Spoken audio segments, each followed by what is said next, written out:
И благодарам на прашањето. Да, ова е исклучително актуелно прашање, особено заради фактот што се наоѓаме во најголемата економска криза заедно со цела Европа после Втората светска војна. Таа економска криза е предизвикана, најпрво започна минатата година со зголемувањето на цената на енергенсите, со продолжениот ефект на корона кризата, меѓутоа и дополнително беше зголемена во невидени рамки со војниот напад на Русија врз Украина. Тоа предизвика дополнително зголемување на цените на енергенсите, дополнително нарушување на каналите на снабдување, дисбаланс на страната на понудата и дополнително зголемување на цените на храната и на цените на суровините за производство, особено во металопреработувачката индустрија и во земјоделската индустрија. Владата на Република Северна Македонија како одговор на оваа кризна ситуација подготви пакет на мерки навремено во вкупен износ од 615 милиони евра со цел да го ублажи ценовниот шок за зачувување на стандардот на граѓаните и за одржување на ликвидноста на компаниите. Дел од финансиските средства беа веќе предвидени со буџетот за 2022 година со оглед на тоа дека имавме енергетска криза, меѓутоа дел беа направени во текот на 2022 година, односно во мандатот на новата влада со оглед на тоа дека најголемиот дел беа предизвикани од воената агресија на Русија врз Украина и тие пакет на мерки, 26 мерки, беа во износ од 400 милиони евра, кои што се однесуваа во еден дел на намалување на даночните и акцизните приходи за државата со цел намалување на цените на суровините и на финалните производи. Вториот дел директни финансиски трансфери до најзагрозените граѓани во државата и третиот преку обезбедување на финансиски средства за одржување на ликвидноста на компаниите во услови на зголемени цени на енергенси кои што се дел од нивното производствен и услужен процес.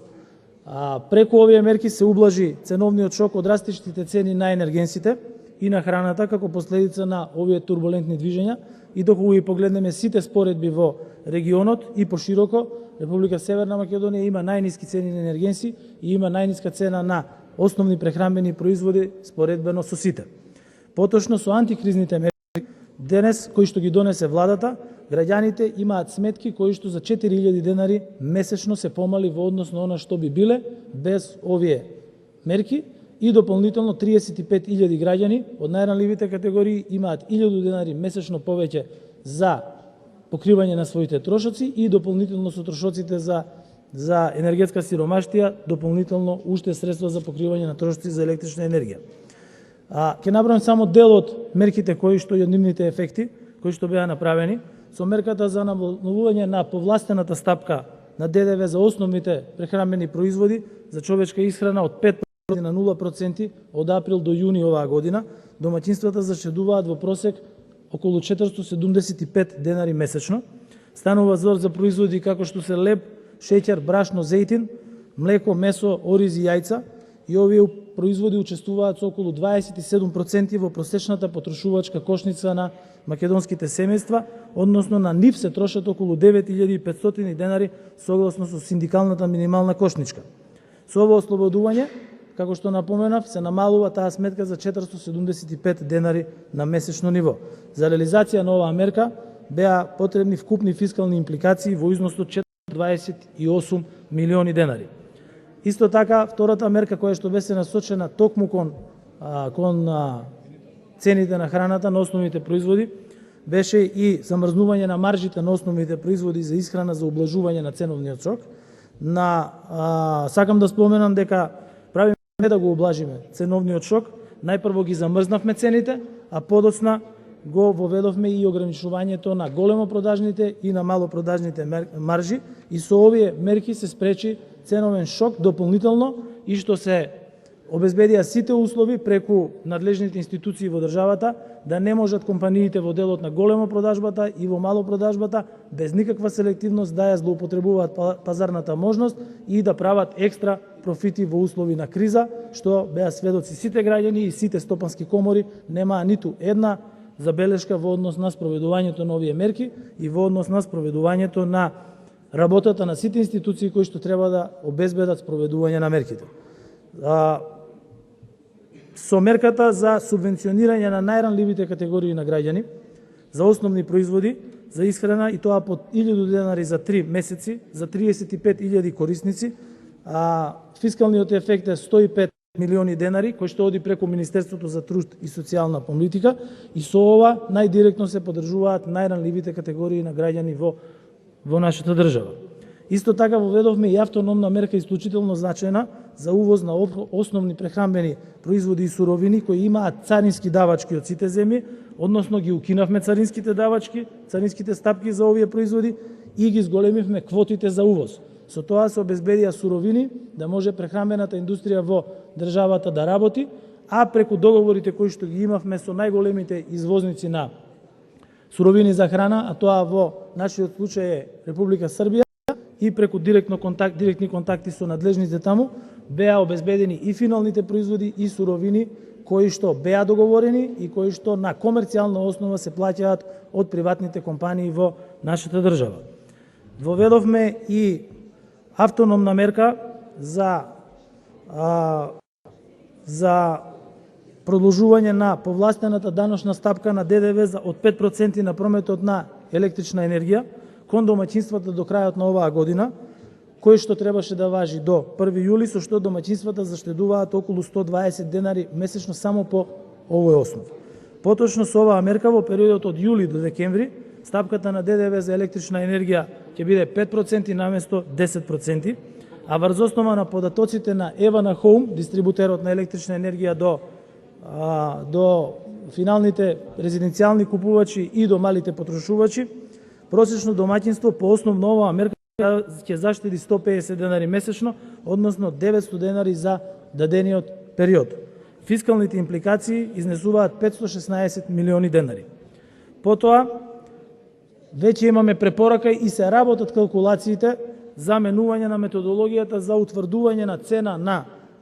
електрична енергија за домаќинствата и за малите потрошувачи кои се на регулираниот пазар за електрична енергија, и таа ќе почне да се применува од 1 јули оваа година, со што ефектите ќе бидат дополнително утврдени. Меѓутоа, само за ваше објаснување, оние кои што ги злоупотребуваат броилата, регистрирани како броила за домаќинство, обавување на некаква деловна активност или за злоупотребување на електрична енергија, например за копање на криптовалути, тоа веќе нема да биде можно од 1 јули, бидејќи ќе плаќаат повисоки цени на електрична енергија согласно со нивната потрошувачка, и со тоа нема електричната енергија која што ја добиваат од дистрибутерот на електрична енергија да биде потребно да биде субвенционирана од државата или да представува дел од пресметката на струја која што ја плаќаат сите граѓани на државата. Потоа продолжуваме и со препорака за утврдување за програмата за сиромаштија, што значи дека лица кои што имаат ниски примања добиваат по основ на оваа мерка годишно од 7200 до 9600 денари за покривање на трошоците за електрична енергија, што значи дека овие семејства добиваат месечно од 600 до 800 денари за покривање на нивните трошоци. Во однос на пензионерите, покрај тоа што се зголеми и се смени методологијата за пресметка на зголемувањето на пензиите, и оваа година ќе имаме историски најголем раст на пензиите со двете усогласувања, едното кое што веќе е направено и второто кое што ќе се случи во септември според новата методологија. Дополнително беа одвоени по 1000 денари за 3 месеци за сите пензионери со цел да можат полесно да се справат со зголемените цени на енергенсите и на основните прехранбени продукти. Исто така продолжуваме и со субвенционирање на цената на електрична енергија за регулираниот пазар, домаќинствата и за малите потрошувачи, со што секое домаќинство штеди над 2000 денари. Инаку, за ваше информирање, електричната енергија која што ја плаќаат домаќинствата и малите потрошувачи во државата, мали потрошувачи за пример се градинките, е 80% субвенционирана од страна на државата преку компаниите кои што се дел од електроенергетскиот систем во државата. На тој начин не дозволивме да има ценовен шок, како што ценовен шок го има секаде во Европа, во сите држави. Субвенционирањето на цената на топлинска енергија исто така беше преземена од државата, со што не дозволивме прво да има прекин во снабдувањето со топлинска енергија во градот Скопје и дополнително не дозволивме никакво покачување на цената на топлинската енергија. Следниот сет на мерки се однесува на поддршката на компаниите. На поддршката на компаниите,